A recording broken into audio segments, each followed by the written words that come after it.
Shalom. Today's lesson is going to be about Genesis 3 and 7, and that they were naked. You will find out that this is not just talking about literal or physical being naked, right? So we're going to go to Genesis 3 and 7. It says, "And the eyes of them both were open, and they knew that they were naked, and they sewed fig leaves together and made themselves aprons." Right? So we're going to give you a little brief summary of what happened before this, right? What happened before this was that the serpent tricked Eve, then started explaining things, you know what I'm saying? Like, basically, he was basically, they basically ended up catching on and realizing the stuff that they was doing that he convinced them to do. So they were like naked, right? So they were ashamed. So naked really just means shame, right? Um, and then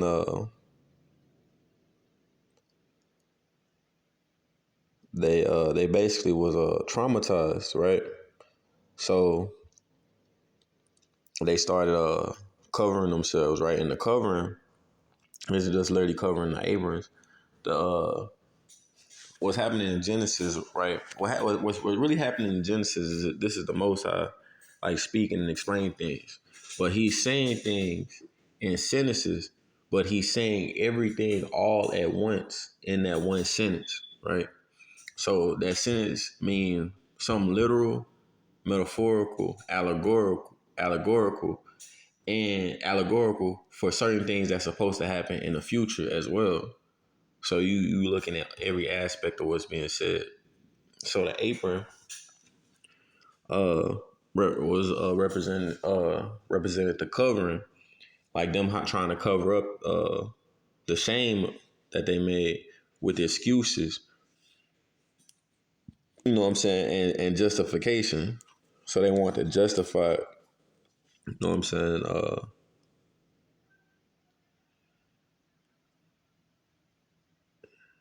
They want to, they want to justify it. All right.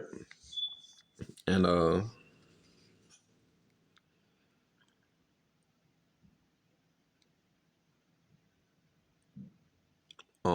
you know they was ashamed. Then they started following under the peer pressure. So after they figured out what they did wrong, they knew they fucked up. So they tried to hide amongst other people. You know what I'm saying? And you can read in Genesis 3 and 8. "And they heard the voice of the Lord God walking in the garden in the cool of the day." We're gonna explain what that is, the voice of the Lord, in my next video. "And Adam and his wife hid themselves from the presence of the Lord God amongst the trees of the garden. And the Lord God, wait, all right, so it said he hid amongst the trees of the garden." Now, what are the trees, right? What are these trees? We got to go into Mark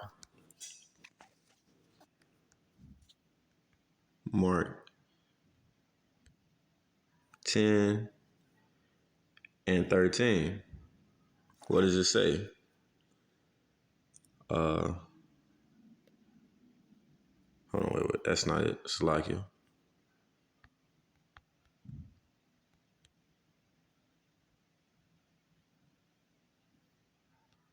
All right, I'm sorry. It's Mark 8 and 24. I don't know where I got 10 and 3 from. Mark 8 and 24. Mark 8 and 24. "And he looked up and he said, I see men as trees walking." So in Genesis 3, and 8, right? And they heard the voice of the Lord God walking in the garden in the cool of the day. So he walked in this garden, and Adam and his wife hid themselves from the presence of the Lord God amongst the trees of the garden. So what they was hiding? They hid themselves amongst other nations of people, other people, the people with different traditions and all that. So they was trying to hide amongst them. They was basically trying to hide from the king, God, the Most High, the very first great leader of the world. So they was trying to hide from basically the emperor, this king, um, this immortal being. They was trying to hide from God, or if we want to help you understand more of a physical sense, like a literal sense, like you could look at him, you will see a man. It would just be like an immortal man. So they was trying to hide from this man who was leading everybody. That would be your king. So it was trying to hide from this king who is called God, which is God is the proper term because he's the most powerful man. He's almighty. So they was trying to hide from the most powerful king that ever existed. Now, the funny thing about this situation is it's extremely ironic because this is like kids running from parents that's about to discipline them. Basically, this situation is basically like kids running from parents trying to discipline. It's like when a kid know they did something wrong, and then they try to go hide at their friend's house, uh, or like hiding with their street friends who don't really mean the best for them, but they parent know better, but they hiding amongst them, right? And this whole situation of them hiding amongst these people kind of foreshadows something like in the future, right, from their descendants, right? Now, after after this brothers and sisters took this fruit and started following these ways and partying with these people, they were the ones that got kicked out, right? And out of the Garden of Eden. Pay attention. They didn't. The other people didn't. But if you pay real close attention, these people that they was partying with and doing all these things with didn't mean them no good because when they got kicked out and they was put on their own, nobody gave them shit.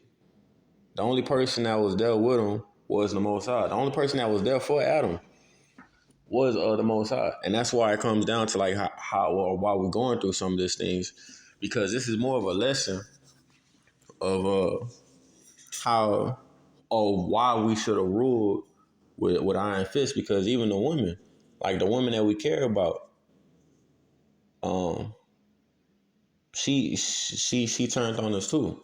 But in a situation with your woman, you're supposed to protect them, and the Most High made our woman turn against us to show us what it's like how we betrayed him. The same way you see sisters that disobey you, they don't want to listen to you, they don't want to hear you, is a reflect at how we as men were supposed to be rulers, and we disobeyed the Most High for them. We disobeyed the Most High for motherfuckers that don't even care to listen to us. And the same way that on the flip side, it's like with our women, they're going through the same thing that we're going through on a different level, which is passed down through a hierarchy, right? Now, a woman, they not listening to us. They chasing after all these other niggas, or they own lust and passions and all that. And these niggas that they be chasing don't mean them no good. And you gonna keep chasing that shit. You gonna keep doing it, right? This is how the Most High feels about the men of Israel. How we're supposed to be handling things. And we sit right here and we party when we chased all these other people. And then when we fall flat on the ass, none of these motherfuckers there for us. Not even the same women that we listen to that caused us to fall uh, and lose our rulership. So he's letting us see why certain things, why things was in order, and why we did things a certain type of way, and why certain things that seemed harsh is not so harsh, because these same people would have did the same thing to us, and they showing you they would have did worse. And if they can get away with it, they'll keep going and keep going.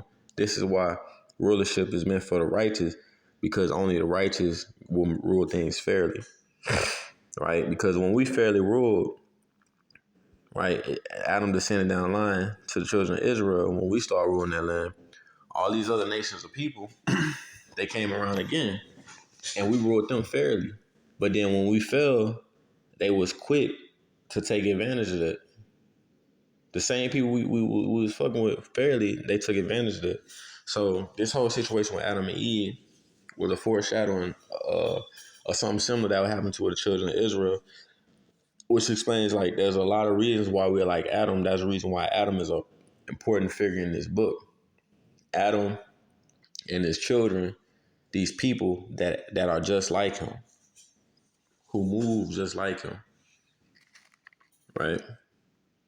So they ran amongst people that encouraged them, right, to do all these things, but none of them really cared about them, right? Which goes further into why the Most High Himself don't care nothing about the other nations. It's not racist for Him to feel that way. It's a reason why He feels this way, like why He doesn't care about other nations of people, because Adam was His first son, and these motherfuckers didn't care nothing about His son. They cared nothing about us, His son, or His descendants that were just like Adam. When it came down to us, the ones, the black people, the African Americans, Puerto Ricans, so-called the so-called Mexicans and all that, that went into slavery. All these other nations of people, the Africans, the Hawaiians, none of these people helped us out when they seen we was being treated unjustly. None of these people came to save us. None of these people came over there to come offer us help. None of these people raised up militaries to say we need to free these people. Like the U.S. be supposedly ready to go help everybody else. None of these people did none of that when we fell. Why is it that America can get in everybody else's business, but when it came down to our people, nobody else, none of them people came to our rescue, right? So this is why that was the reason why the Most High is not racist.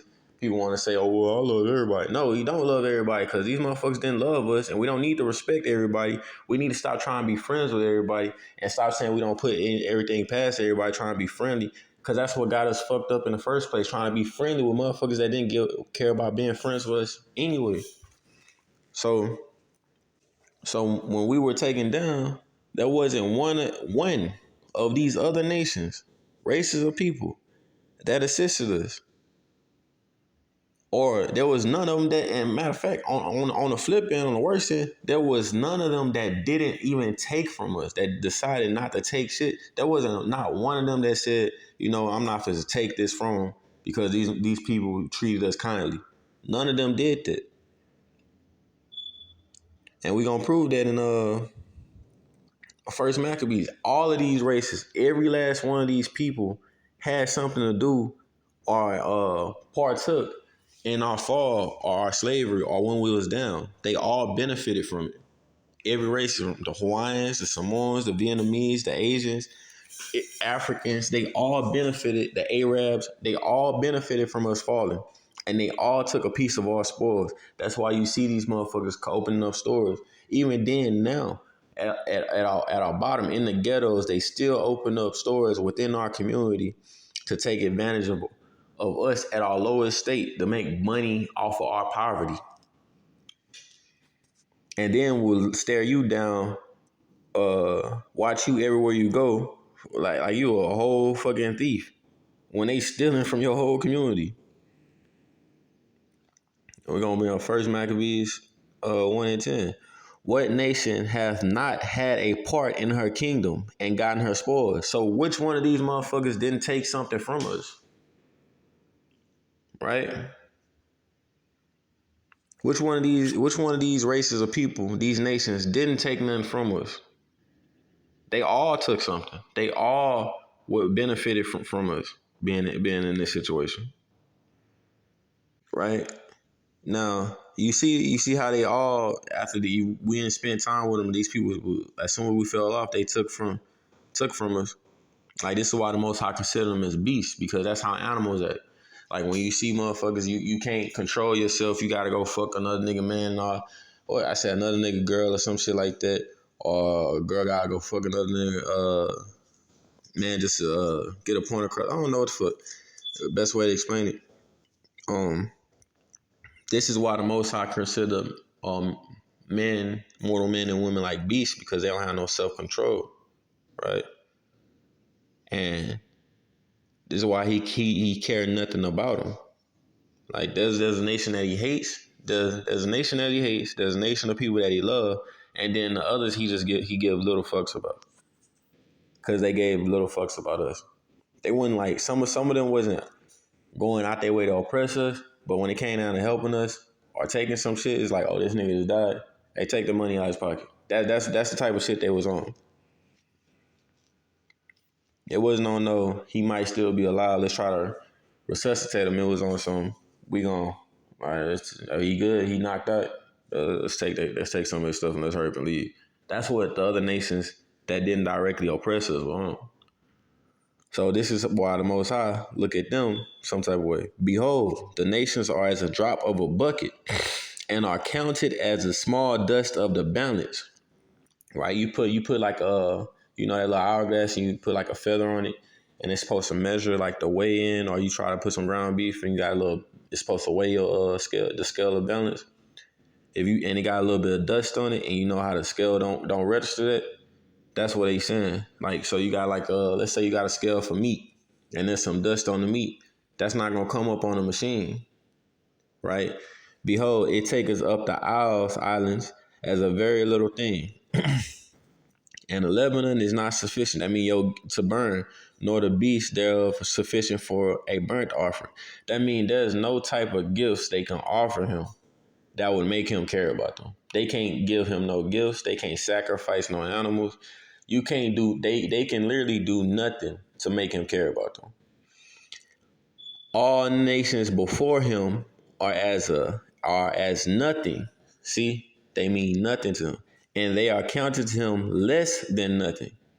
So they are all nothing. That mean they don't mean nothing. But as to him, for him, they mean less than nothing. Right? So the other nations don't really matter. But to him, they actually mean less than that.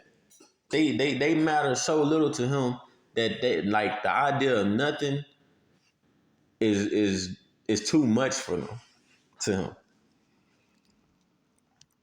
And vanity.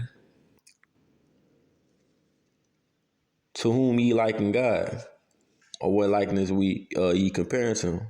Long story short, so this is one of the reasons why God don't love everybody. He don't care about everybody. He has reasons not to care about everybody because everybody don't care about him, and everybody don't care about his kids. If anything, they oppress his kids. So why would he love the world? When he was talking about loving the world around that time, we were supposed to be the ones ruling. And when he said he so loved, he gave his life for his son. His son that he gave his life for the world. It was for the world of Israel, for the world that we was gonna rule for the children of Israel. That's why he gave his first begotten son, because his first begotten son was the reason that his children, his descendants, were going through this in the first place. So his first begotten son had to suffer for it, right?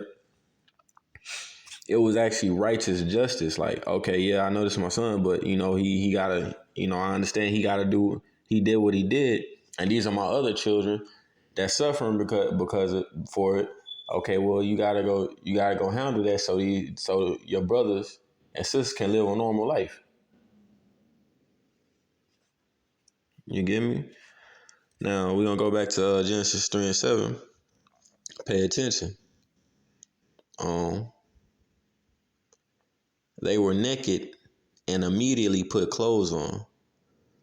Which means even back then, there were laws and rules for being naked.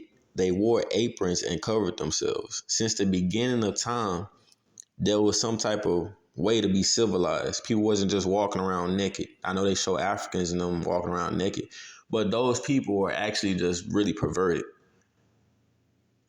Civilization, they had clothes on. We started off having sense and being taught to put some fucking clothes on because we can't have motherfuckers just like being too tempted, like doing dumb shit. You know what I'm saying? Well, so before Moses, all the way up to Noah, the laws, these rules were spoken through generations before they were written, right? As you can see, they were spoken. These rules were being spoken because the way they talk about how the children descendants of Adam were following certain brothers were following the ways of the Most High, and Noah was following the ways of the Most High. So what does that mean? Before they was on stone tablets, the ways of the Most High were being spoken through oral tradition. We were speaking our ways like making like a family recipe being passed down through generations. That's how our rules and standards were being followed. So walking around naked and looking at family members being naked was never a lawful thing. Was never considered right. Like it was never considered accurate. Like I said, them Africans were very perverted, and we can prove it. I can prove that that was just a perversion that started from Ham, the father of Canaan, who was the father of the African people. And we're gonna do that by going to Genesis 9 and 19. Come on. Genesis 9 and 19 through 21. These are the three sons of Noah, and of them was the whole earth overspread. And Noah began to be an husband, and he hold on, wait. And he planted a vineyard, right? And he drank of the wine and was drunken, and he was uncovered within his tent. So he got done working hard. Everybody then died. So I'm pretty sure he probably had some family members. He probably depressed. He probably think he might die on this boat. He got women that's probably stressing him out. He had like a few wives, and women, when they get depressed and stressful in periods and all that, probably stressing the fuck out. Then he had a whole bunch of kids on board. So I'm pretty sure and he got to take care of all the animals and they shit and they dung, shovel it up. You know what I'm saying? Be cautious around lions and predators because he had to make sure every animal was fed and secured on the boat. So he had a large task. So he's probably depressed and he got drunk. So and was naked in his tent, right? Now it says overspread because these sons are the ones that populated the earth, right? But one of them was wicked, which was Ham, the father of the Canaanites, the so-called Africans, right? And the reason why it's Ham, the father of Canaan, because Canaan is the son of Ham, and they call Canaanites because they are the children of Canaan, descendants of Canaan. And the descendants of Canaan populated the place that was Africa, but that land wasn't called Africa before. It was called the land of Ham because the father of all those people who populated that land and started it all was Ham. So and Ham may have been a little gay or something as well, and which followed would kind of spread off to his offspring a little bit. That's why they used to walk around naked and put them little tattoos on and shit. Uh, Homosexuality started from the Africans. That's where Sodom and Gomorrah first came in, and sodomy was in the land of Sodom. And sodomy is when a man is having sex with another man, or when a man is raping another man and taking his booty, right? So I'm about to explain why I say Ham was probably gay, right? So we're gonna do Genesis 9 and 22. And Ham, the father of Canaan, saw the nakedness of his father, and told without his two brethren without. All right, so what the fuck is wrong with this little boy? Like that he just look at his father, go giggle. His father's butt ass naked, drunk, and then go over there and go tell his brothers and start laughing and shit. Like just to stare at his son, his dad naked. Like, yo, come over here, look. Dad's naked, man. Come stare. Like that's weird, nigga. Like, so this little nigga thought it was funny to watch his dad naked and told his brothers. Like, you gotta be a especially fucked up individual to want to see your own family member butt ass naked. Much worse, your brother, sister, or father. But his brothers had some sense. They seen their father in this low depressed state, and they went to go help him out and clothe him. But him and his descendants, they had some homosexual ass tendencies. And we're gonna go into what his brothers did in Genesis 9 and 23. And Shem and Japheth took a garment and laid it upon both their shoulders and went backwards. So they respected their father so much, they wasn't going to even turn around and look while they was trying to put clothes on them, and covered the nakedness of their father, and their faces were backwards. And they saw not their father's nakedness. They respected their father so much. They didn't even want to turn around to even look at him in that type of state. They just put the clothes on their shoulders and walked backwards to make sure their father was all right and just make sure he was clothed, right? But what happened? Noah ended up snapping out of it, and he was pissed, rightfully so. We're gonna read that in Genesis 9:24. And Noah awoke from his wine and knew what his younger son had done unto him. And what did he do? And he cursed his son down to his descendants. Now, to this day, you can see Africans in a bad state, even though they have their own country. You got the phrase African booty scratchers, calling them dirty. They doing some of the dumbest shit in the world, right? Like, these people are fucking, man, fuck the racism. These motherfuckers are retarded. These people are fucking retarded. Like, there's a lot of dumb shit that go on with Africans, right? So there's that. And he said, "Curse be Canaan." So Ham, son. So I mean, this boy was grown enough to have a son, right? So he's old enough to know that he might be gay.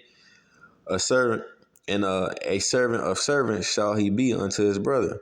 So Africans, they not winning. They got their own country, they not winning, and they seem like they always are below every other race of people, including their brothers, which is the Hawaiians and some. All these brothers that they still kind of thrive in their own country are just not bothered, Their country's not bothered. But when you come to Africans, you can see a lot of things going on over there. And that's because their land is cursed. Well, yeah, their people is cursed. It was cursed by Noah. It's a different type of curse from ours. But their curses, that shit probably ain't gonna even be lifted. Our things can change with the Most High. Now, this is before the stone tablets, and Moses further proven that the laws have always existed since the beginning of time. They were spoken before they were written and recorded in Leviticus, which is the book of laws. The negative things that happened back then were the reason these laws were written down, right? That and these laws were lost to us. But because of what the things that happened back then were the reasons we we end up having these laws written down right now. And we're gonna go to Leviticus, right? 18:6-7, right? None of you shall approach to any that is near of kin to him to uncover their nakedness. I am the Lord, right? So that whole situation in the beginning was recorded as later recorded as sin. So you don't uncover nobody's nakedness, right? You're not your family. And the nakedness of thy father's wife shalt thou not uncover. It is thy father's nakedness. So we're going over the aspect of literal nakedness right now. This literally naked, right? Nakedness, right? And like I said again, these were laws that or in the past, right? Um, the same things, laws, traditions, cultures that we have now are the same as the ones in the past, in the beginning of creation, in Genesis. They always been around. And there's nothing new. And I can prove that. I'm about to go ahead and prove that. I'm about to prove that in Ecclesiastes.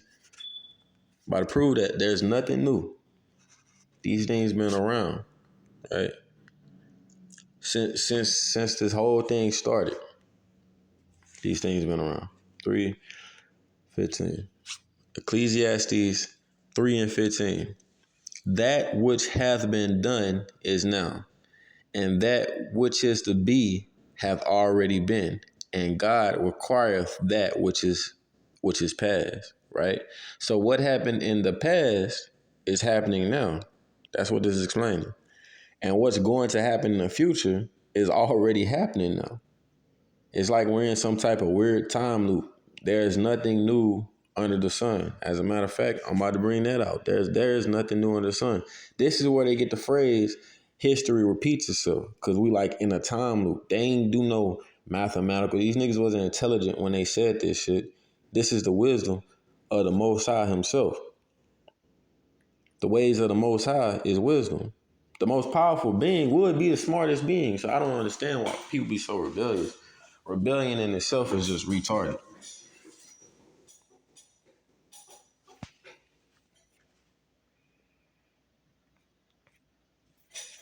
Right?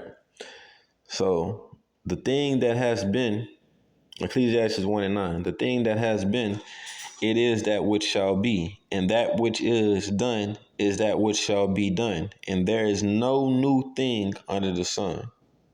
Right? There is no new thing under the sun. Now, getting into what the nakedness actually means, you have to pay attention to a lot of the stories in the future to understand what happened in the past, right? This is similar to that game Metal Gear Solid, all the way up to 2, where Solid Snake's learn bits and pieces about Big Boss, who was his father. But you have to go into the future, the story of Solid Snake, to understand the story of the past, who was the man called Big Boss. Stories in the Bible, uh, but yeah. So in the Bible is similar to that. So you have to see certain things in the future to understand exactly what certain things have exactly to understand exactly what happened in the past in Genesis, right? And when we go to Exodus 32, you learn that we already went over the physical aspect of nakedness. Now we about to learn over the actual metaphorical and allegorical aspect of nakedness, which just means shame, right? When we go to Exodus 32:15-16, right? And Moses turned and went down from the mount, and the two tables of the testimony were in his hand, right? This is after he just got the law, statutes, and commandments. The tables were written on both their sides, and on one side and on the other were they written. And the tables were the work of God, and the writing was the writing of God graven upon the tablets, right? So,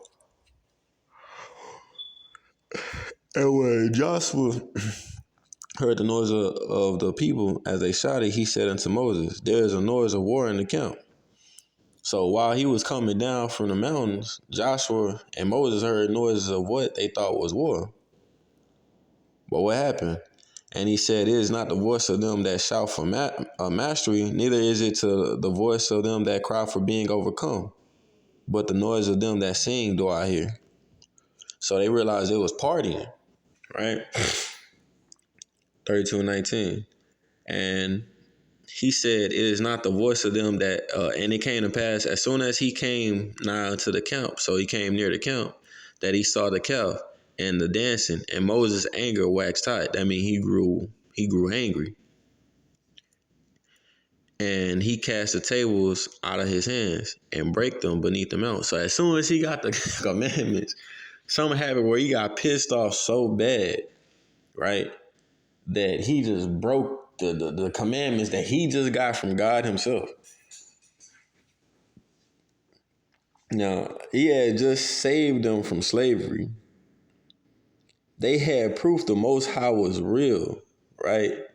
But they still partied and danced around a golden calf and started worshiping it. Probably having orgies and shit and all that, right? And he took the calf. Wait, before I even go into he took the calf. Now, people had this idea that Moses and the prophets were these soft as merciful pacifists and forgiving everything for no fucking reason all the time. Like he wasn't a man. Um, like he wasn't a man. You get me? Like he wasn't just a man about his shit. Not knowing that Moses was a warrior and sometimes he was ruthless. Moses killed a police officer and he put niggas to death. And sometimes he was ruthless. He didn't play about these laws, right? You're about to see that in this verse where he burns a calf made of gold and made people drink it. He did that. This is what our prophets did. I don't know what they was teaching people in the church, but the way that they portray him in the church is nothing like what he is. Nothing like what our people is. I'm about to prove that. And he took the calf which they had made and burnt it in the fire and ground it to powder and put a straw upon the water and made the children of Israel. He made all the people drink it. It's like, oh, y'all acting stupid. And there's a reason why he did this. That was a chief calf. So that means they was worshiping that calf like it was a god, a gold object like it was God. The same thing he was pissed off from the get-go. They did that. So him making them drink that shit was like fitting. And then Aaron walks in like, what the fuck just happened? What did I miss? Like, what did they do to piss you off? Like, you about to see like Aaron's reaction. And Aaron said, what? And Moses said unto Aaron, what did this people unto thee that thou hast brought so great a sin upon them? And Aaron said, let not the anger of my Lord wax hot. Thou knowest the people that they are set on mischief. So he was like, look. So he like, look, Moses, look, you know these people be up to no good, man. Like, you know our people be up to no good, man. Be patient with them, you know.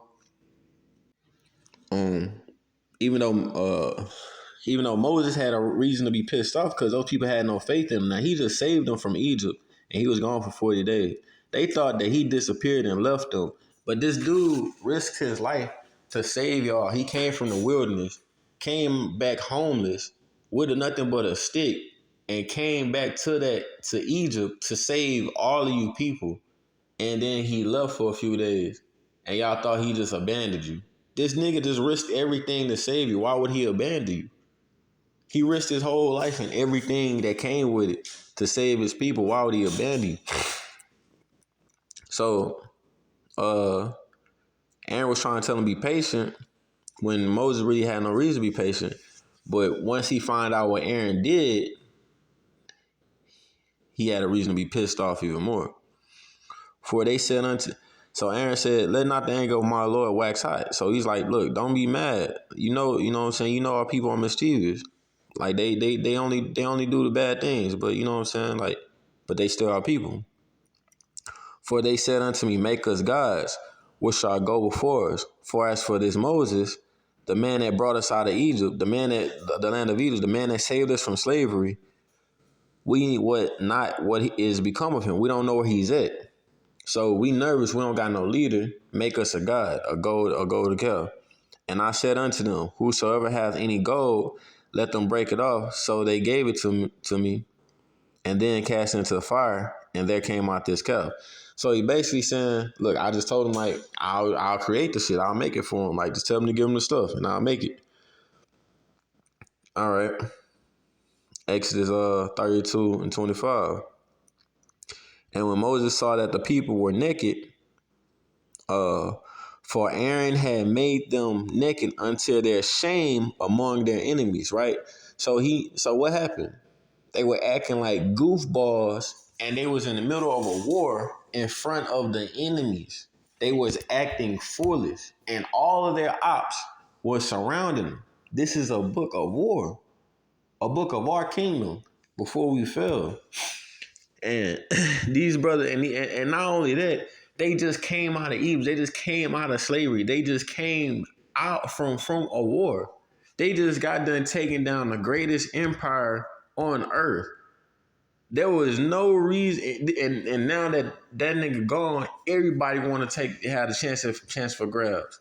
This was not the time for not only for them to be disrespecting the Most High. It wasn't the time for them to be on the smallest level to be no fucking goofballs in the first place. Now you can find out the disrespectful shit that they did, right? With the Most High, like you can find out like the disrespectful they did when you go to Exodus 32 and 3. And all the people break off the golden earrings which were in their ears and brought them unto Aaron. And he received them. All right, so, and when Aaron saw it, he built an altar before it. Aaron made proclamation and said, tomorrow is a feast to the Lord. So what the fuck? And that's in all caps. So that means they was worshiping this gold ass, fake ass cow like it was God, the Most High, Yahweh. Like they put his name on that shit and was worshiping it like it was him. Like you gotta be that is like some of the most disrespectful shit that you could do to a nigga that just saved you out of slavery. Like you was getting beat with whips and sticks, and instead of appreciating the person that has saved you, you say something like, "I'm about to appreciate that watch you got."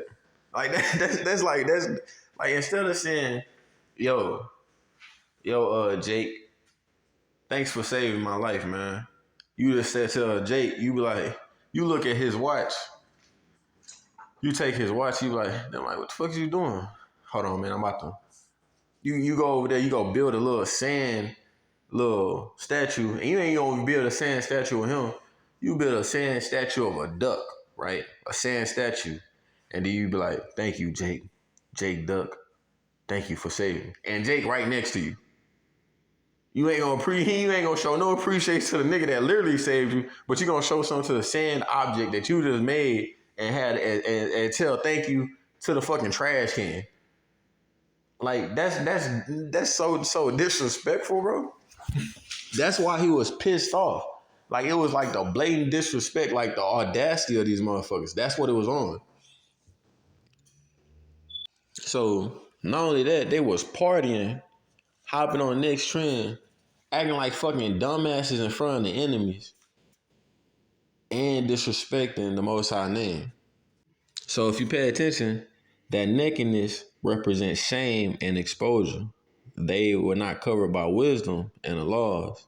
Nakedness means to expose someone or to put them to shame. So that's what naked meant in Genesis. And speaking of the Canaanites, right, them Africans, we're gonna go to Ezekiel, uh, back to Ezekiel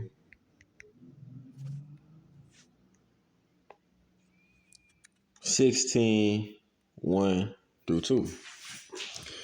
And the word of the Lord came unto me, saying, Son of man, cause Jerusalem to know her abomination, right? So the things that these were abominations, right? An abomination is something that God hates. I'm about to show you what abomination means.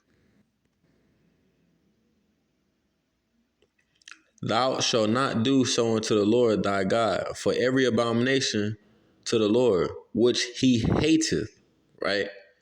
So an abomination is something that God hates, right?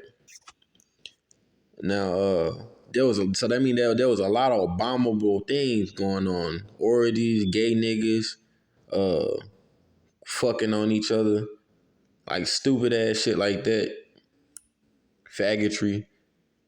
That's all abomination shit that God hates, right?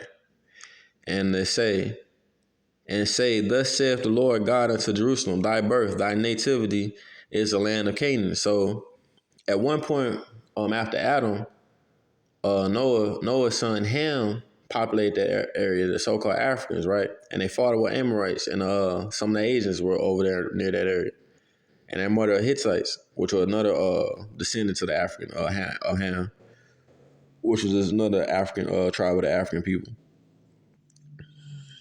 And as for thy nativity, in the day thou was born, thy navel was not cut, neither was thou washed in the waters subtlety.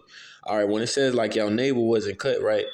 When a baby is born, right, the navel is what's giving them nutrients, right? So what it was saying is, when you cut the navel, you stop getting nutrition from the mother, and you start gaining nutrition on your own by eating food. So what happened was, when we took over the land of the Africans, some of us didn't stop following their culture. Once we finally made it out of slavery and we took over, and we took our land back, uh, we would after what some of us was born in slavery out there. What we didn't do is we didn't stop following the ways, right? The umbilical cord was still connected, so we didn't stop following their customs and traditions, which was what he wanted us to stop following, right? And and no, I pitied thee. We was in slavery. Nobody gave a fuck about us to do any of these things unto thee, to have compassion unto thee. Nobody showed us no mercy or compassion, even back then. But thou wert cast out in the open field to the loathing of thy persons in the day that thou was born. So as soon as we started off, like we was mistreated. Like the moment we were born, starting off as a new nation of people, we were being mistreated. And when I passed by thee and saw thee polluted in thine own blood, I said unto thee, when thou wast in thy blood, live. Yeah, I said unto thee, when thou was in thy blood, live. So basically, he was saying was, nobody else gave a fuck about y'all and wanted to see y'all make it but me. So what happened was that the Canaanites, the Africans, were weird, perverted, abominable people. This is where your homosexuality came from, and we've been around them for so long that we were starting to practice their customs. And around that time, like nobody gave a fuck about us. So, and the only person that gave a fuck about us was the Most High, literally God Himself. Nobody else on this earth gave a fuck about us. Only the Most High. Like we would have been doomed if it wasn't for Him. And he trying to let us know how hurt he was by that. Like, yo, I saved y'all from everything. Like, how can y'all treat me like this? How can you act like this with me? And it's like when you a man and you got a woman, right? You probably done took off the streets, or you probably done been with her at her worst time. Uh, Held her when she was crying at her most depressed moment. Was there through her deepest sorrows. And then next thing you know, this bitch want to go slut out for another nigga that she barely know. Talking about he could be the one. And this nigga just trying to hit. Like that's how how this situation looks to him for us. Like and you looking at it like, yo, I did all this for you. How could you betray me like that? You understand? Yeah, yeah, and like he really did start calling us hoe ass niggas. I'm about to prove that in the verse. Ezekiel 16, we're going to skip to 35. Wherefore, O harlot, hear the word of the Lord, right? So what he calling us? He calling us whores. He calling us harlots, right? Because like I said, when when he finally brought us to the top of the world, he made us slaves to the kings of the world, gave us ornaments, and he was comparing us to women, like he's saying like how we got dolled up. And once we had everything we needed, we act like we didn't need them no more. We can go do what we want, fuck with whoever we wanted. He basically just pushed us to the streets like a nigga push a bitch to the streets. And what happened when they go to the streets? Use the streets, do them dirty. So he basically just started calling us like a whore ass nigga. And he was like, okay, well, since you can't fuck with me, I'm gonna go ahead and let you go fuck with them niggas. You're gonna see what it's like on the other side. And you're gonna learn that these niggas don't really give a fuck about you. These other people, these other nations of people, they don't give a fuck about y'all. I'm gonna let y'all go to them. So he called us whole ass niggas. Cause we partied, had orgies, tried the cultures and ways of other people, and we sacrificed our kids. You know what that sound like now? Trying everybody cultures. I need to travel the world, going to this new venue, sacrificing kids, what quote unquote abortion, sacrificing kids for your own state of life because you know you want to preserve your happiness and shit, and you ain't got the right finances, so a kid shouldn't be born through the finances of poverty, and you know because of your life choice, because you want to live a certain type of way, that kid shouldn't be born. Making sacrifices for your own personal happiness, sacrificing your kid, giving up their blood for your own happiness, right? And gave credit to objects, dumbass objects, plastic statues and shit, instead of a man that saved us. And you know, I say man, but it's God, and I only say man because we look like him, and that's the best way I can give y'all an image of what he looks like versus a fake God. And we can prove that, you know, in Ezekiel 16:36. Thus said the Lord God, because thy filthiness was poured out, thy nakedness discovered thy whoredom with thy lovers, and with all the idols of thy abominations, and by the blood of thy children, which thou didst give unto them. So that means you let these niggas kill your kids. The same way we doing now, motherfuckers will let motherfuckers have an abortion, kill a baby. You know what I'm saying? Just because they tell you, oh, it ain't really a baby. Hey, let me just kill that thing. You know, it ain't really no kid. Just let me kill that thing. Your life, your choice, right? Let me kill it. You don't need it. I need that fetus. Let me kill that thing. You know, your life, your choice. Nobody should tell you what to do. Even though I'm telling you, let me kill that thing. Like, come on, cuz. Like, motherfuckers need to have some sense, bro. But, you know, selfish people, you know, hard headed, soft behind. Usually hard headed people get their ass whooped, and Most High got a whole lot of ass whooping to be handing out. So he decided, you know, he would expose us to everyone. He was gonna let everyone see our shame. Like, seeing a chick nudes online. He exposed the worst parts of us to the whole world, and he meant that figuratively and literally. He meant that in every aspect, metaphorically, allegorically, uh, literally. He made sure like he got the point across with that one. And if you don't, what happened 200 years ago, you about to find out what he did. Behold, therefore I will gather all thy lovers, right, with whom thou hast taken pleasure, and all them that thou hast loved with all them that thou hast hated. So he about to gather all your friends and your enemies.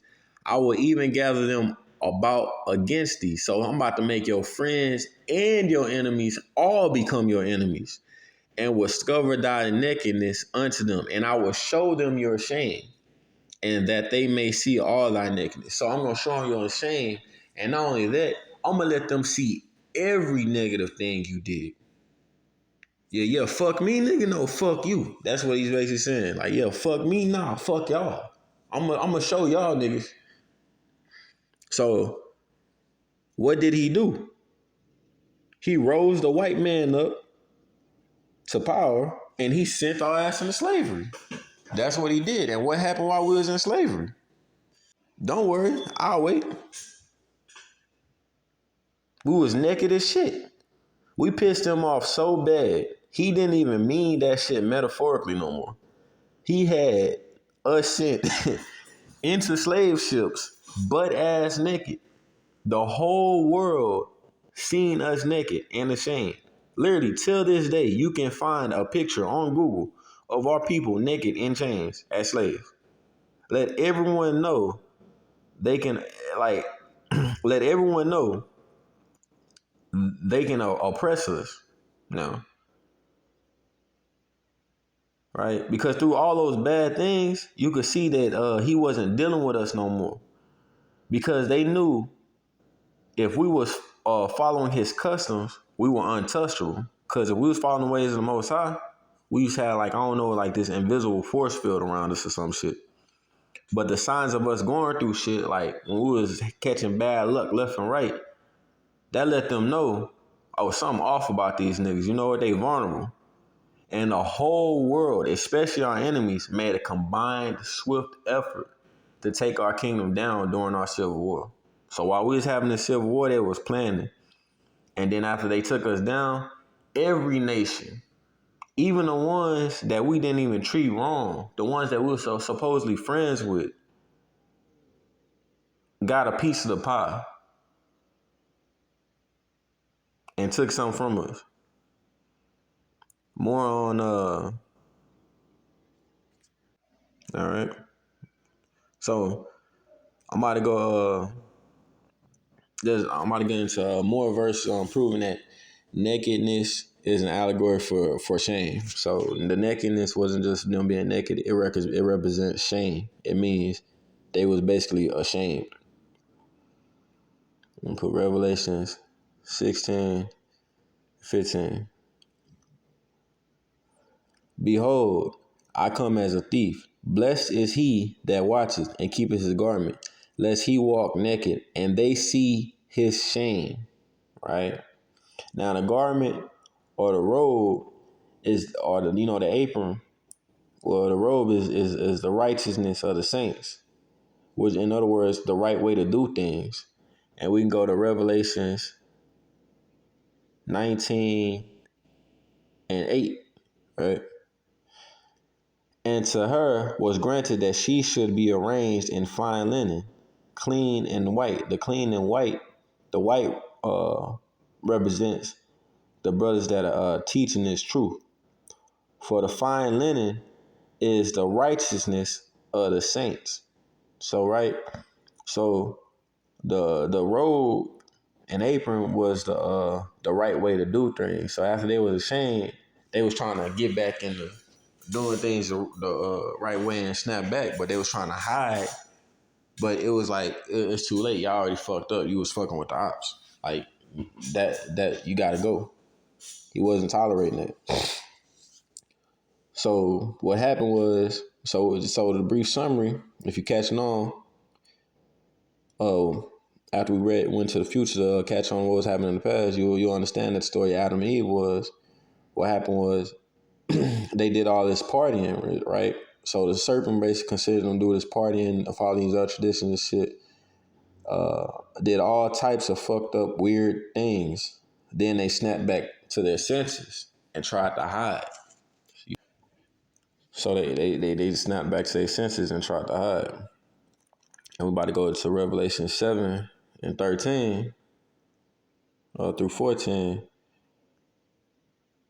And one of the elders answered, saying unto me, what are these which are arrayed in white robes, and whence they came? You know what I'm saying? And I said unto them, Sir, thou knowest. And he said, These are they which came out of the great tribulation and have washed their robes and made them white in the blood of the Lamb. So these are the brothers that are teaching the wisdom, right? That are teaching this wisdom to these people.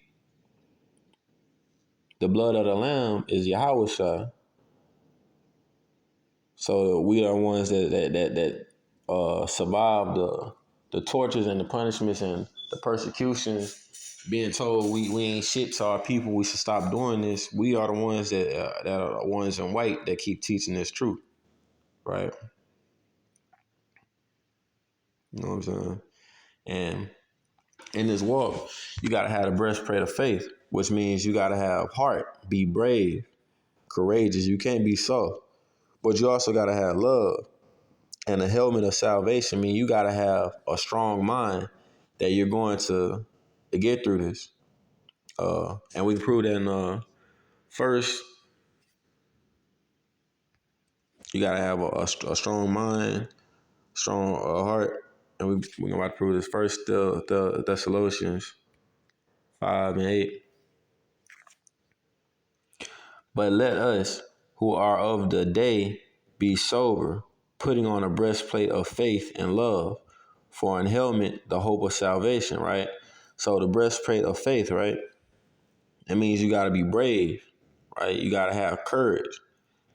And you gotta have love, you know what I'm saying? So you gotta even though while you being tough, you still gotta have love for people. But you also gotta have the mindset that you're gonna get out of this shit, that you're gonna be saved. So you gotta be bold enough to be brave. So you gotta have the mindset of hope and salvation. Like, nah, I'm good. I know I'm gonna get through this shit. We gonna make it. So you gotta have a strong mind. You can't be no bitch in this. Ain't no hoe in the Israelite blood. Not no more. Ain't no bitch assness in the true Israelite blood. Let me put it like this. Not Israelite blood. Ain't no hoes and no follower and no Israelite follower of the Most High. There's no hoe in your blood. You gotta take that shit out of you. Now, if you pay attention, these words are metaphorical depending on who's speaking. So even after he put us in this predicament, right? He's trying to let us know that the right ways that we did things was our garment, our covering. It was our strength. The old ways kept us strong. The ancient ways, these ancient customs kept us strong. Even as we are captives in America, UK, Europe, etc., he's asking us to do the right thing, the right way, because that was our strength. That's what can save us. So he's asking us to shake off the dust. And the dust also means confusion, because when dust is in your eyes or it's everywhere, you can't see. So you shake off the dumb shit and do things the right way. That's what this particular dust meant. And we're gonna prove that in Isaiah.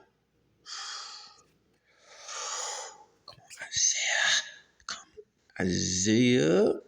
I gotta go to the bathroom.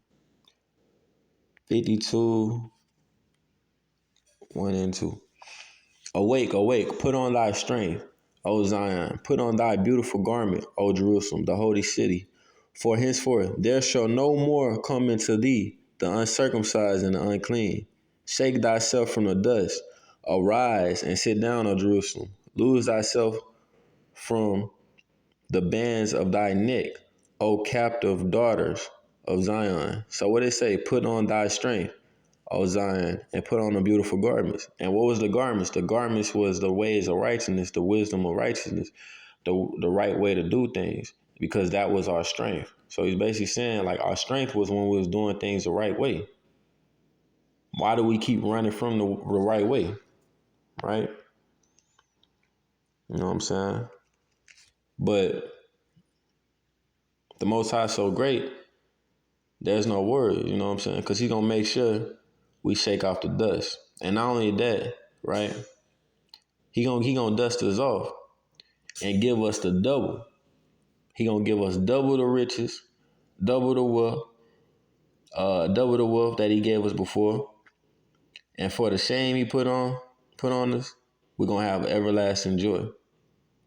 And everlasting is not the same as forever. See, forever to us means eternity, but forever in the Bible just means a really, really long time, and forever means like thousands of years. Now, everlasting means eternity. So he said we're gonna have everlasting joy. That means eternal joy. That shit's gonna last forever. So we gonna be happy forever after all this is done with. After this nigga is dead. After these people are gone. Because we'll be able to rule in righteousness. For your shame ye shall have the double, and for confusion they shall rejoice in their portion. Right? We're gonna get our share of riches. Therefore, in their land they shall possess the double. So when we go back home, we got double the riches, and everlasting joy shall be upon unto them, and we're going to be happy forever. And our children will be known by every other nation and race of people on this earth that we are the children that God chose to rule this earth, rule this world. We're gonna prove that in verse 8. For I, the Lord, love judgment. Wait. Pause. Pause. And so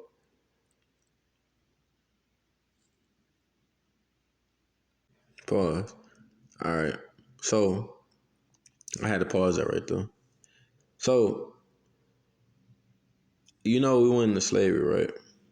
Now, the same way we went into slavery is the same way the people that sent us into slavery will be judged into slavery. And despite what they teach you in these fake ass temples, right? Them big ass buildings y'all call it the church, and the church is just a group of people, just mean the gang. The Most High enjoys judgment. That's what people don't know. He actually enjoys the torture and killing of the wicked. That's why he has his own day for it, which would probably make that a holy day. The joy of the day of the Lord when he gets to slaughter all of his enemies. And while he doing that, he's gonna be creating an eternal contract for us, an agreement that can't be broken, where we're gonna always be eternal, where we're gonna always be righteous, and we're gonna always follow these ways. We're gonna prove that in verse 8. For I, the Lord, love judgment. What?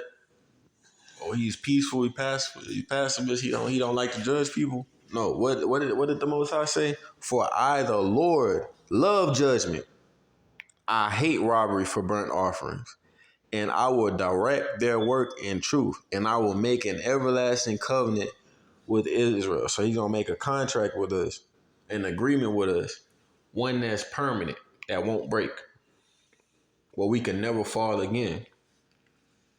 And we're gonna be gods again. They'll never be able to make us mortals again. And through that, he'll make all of our children known around the world that we were chosen children of God.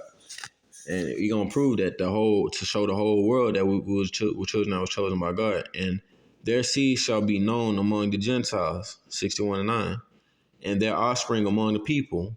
All that see them shall acknowledge them, that they are the seed which the Lord has blessed. So seed means descendants, the children, sperm, right? And we will be very happy because of our God. You feel me? We'll be very happy because of our God. Our life will be happy, right?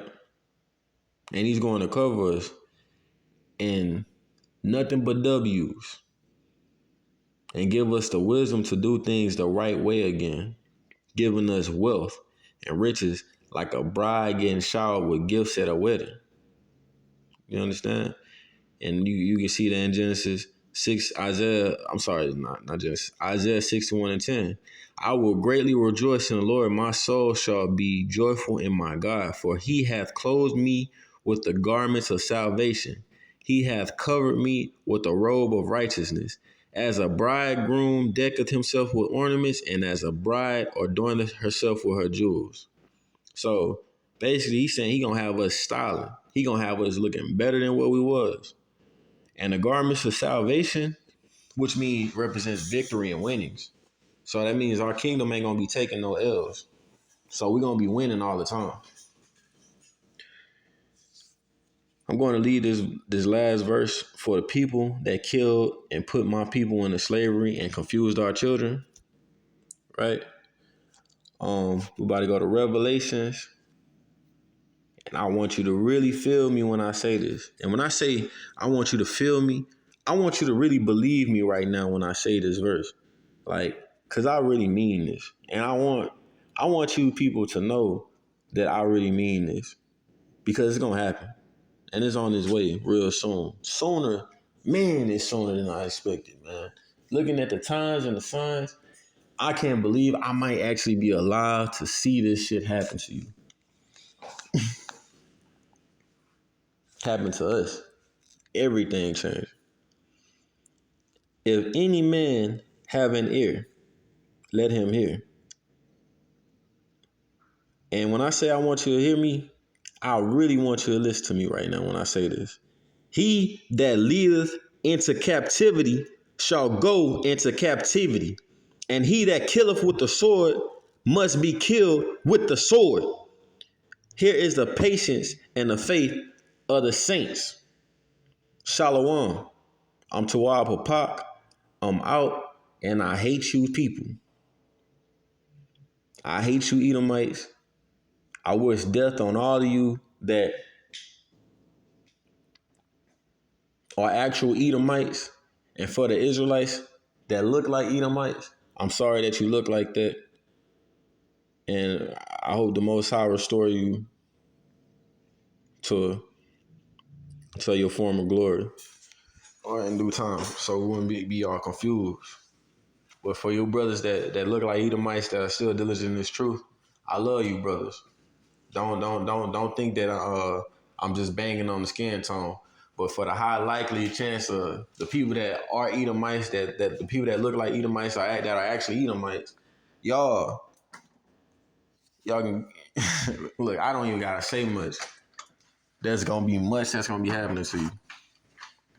I'm Tawab Papa. Shalom. I'm out.